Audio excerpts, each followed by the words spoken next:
My name's Gary Jones, and I'm going to talk to you today about the burning arrow of time. And none of us have enough time in our personal lives, in our business lives, in our professional lives, and so I think the topic is extremely important. The specific context is in a venture capital or a startup business context, and I hope you enjoy the presentation. Another subtitle for this talk could be Managing Startups in a Downturn.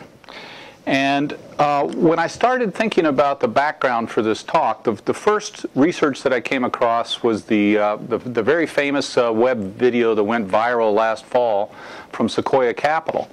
And in there they had a graph which they cleverly named Survival of the Quickest.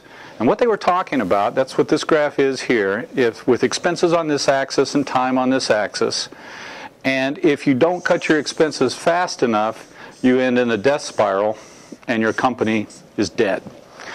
Okay, so that's what happens. And so their antidote to that was to cut expenses quickly so that you can live and fight and prosper another day. So that's the famous survival of the quickest. And with that, they made a couple of very, very clear-cut recommendations, such as raise funds as soon as possible, and have at least 1 year's cash on hand before you go very far. The other thing is that they suggested pursuit of mergers and acquisitions. And when I went back and looked at this video came out in October of last year. I had completely forgotten that was a key recommendation, pursuit of M&A. It's not immediately obvious that startup companies should look at that, something to keep in mind. And the other thing, of course, is be real on valuations. When you're in this kind of a situation where these are your choices or your brackets of your outcomes, you need to be realistic as an entrepreneur about the valuations you're going to get out of your business. So this is what the burning arrow of time is about. However, there are a few other recommendations. And the startup consulting firm Kitatut emphasizes sales, sales, sales.